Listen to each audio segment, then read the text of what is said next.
Happy Father's Day. Happy Father's Day.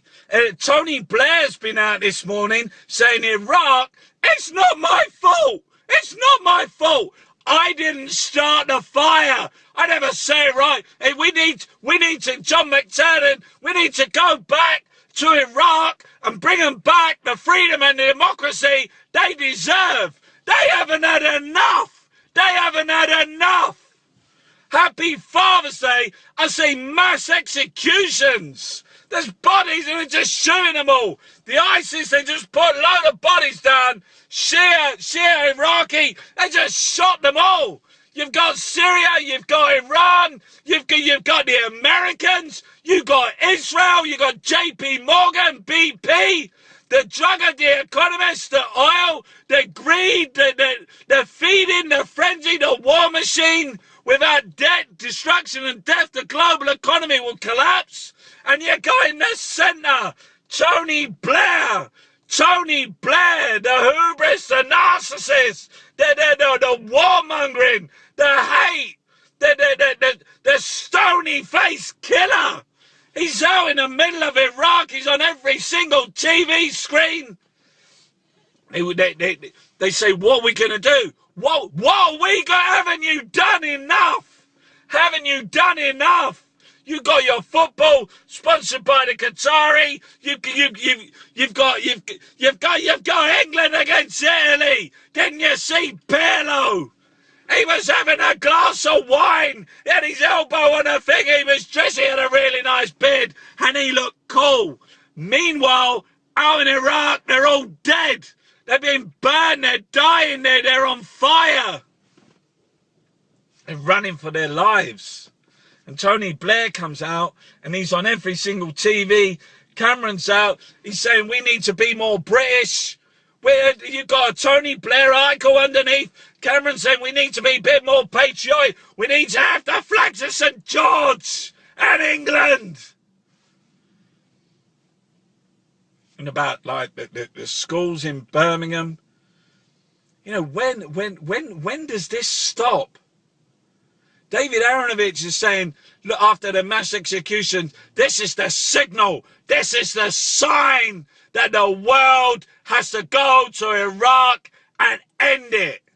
End what? End what, David? The world? Is that your solution? You set it on fire? And that ain't enough? Everyone's dead. These fathers they don't know about. Have you been to the British Museum? Have you seen what's inside it? That's what they're doing now. They're still stealing everything.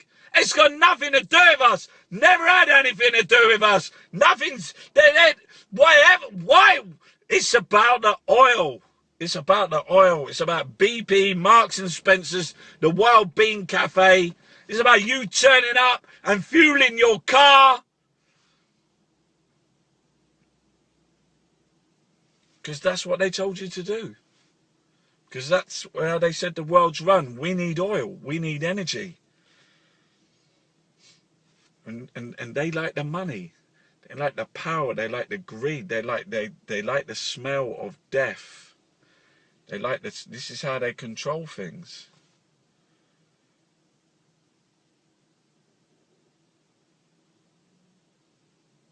You know, the Daily Mail, in an article yesterday, I saw William Hague hobnobbing with Angelina Jolie at Rape Summit.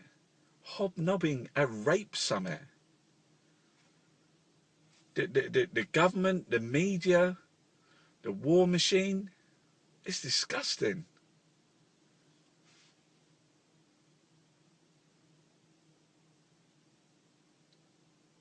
What kind of humanity, what kind of people have created this?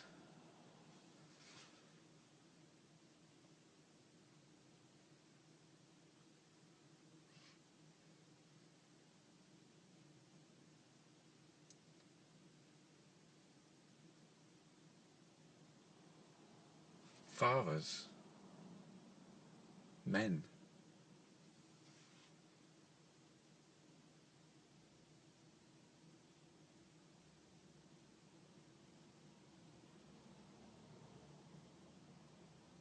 Wasn't it enough that Abu Ghraib? Wasn't it enough the Fallujah?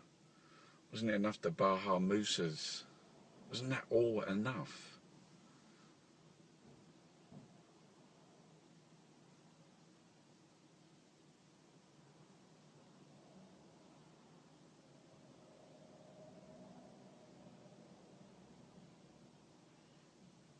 The Western style of democracy, there's going to be massive weapons testing. There's going to be drones. There's going to be. This is the future. This is the future of man. This is the hell. This is the evil.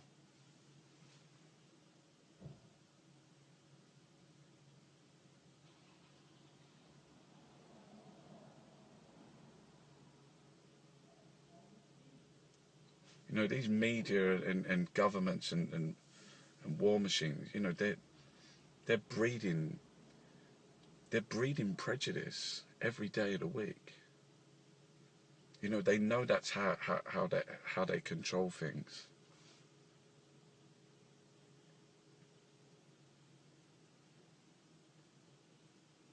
Tony Blair, he's on the headlines of the BBC.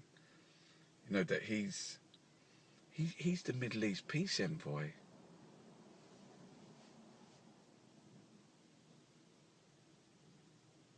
There's no call for this man to be arrested. The things that he's done. John McCain, he's out saying about George Bush and how great how they won the war and the mission accomplished.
George Orwell wrote 1984 in 1948, and by reversing the last two digits of that year, arrived at the year in which to set his nightmare vision of a world run by the totalitarian state.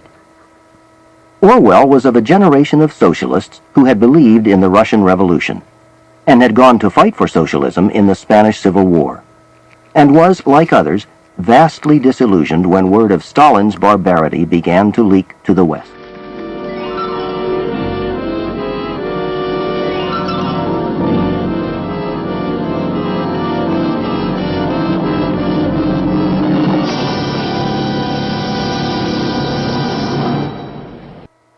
Though 1984 is a denunciation of Stalinism and of Stalin's treatment of truth, that by controlling men's minds, the party controls the truth, it is also a warning to the rest of the world that it is possible to dehumanize man completely and yet for life to go on.